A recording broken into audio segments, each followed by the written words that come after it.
अर्नाळा वसई या राज्य महामार्गावर असलेल्या निर्मळच्या गणपती मंदिरातील दानपेटी चोरीला गेल्याची घटना शनिवारी मध्यरात्री घडली आहे।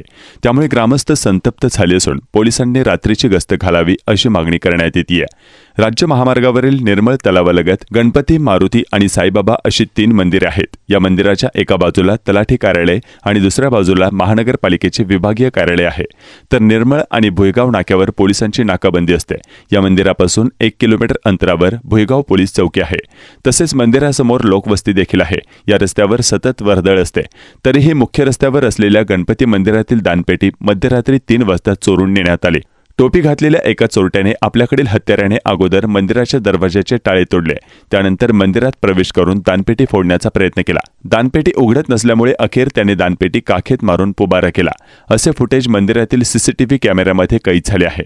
निर्मळ आणि भुईगाव नाक्यावर दिवसा पोलीस बंदोबस्त असतो। हे पोलीस दुचाकीवरून जाणाऱ्या जोडप्यांना अडवून पैसे उकळत असतात। रात्री आवश्यकता असताना मात्र ते गायब झालेले असतात।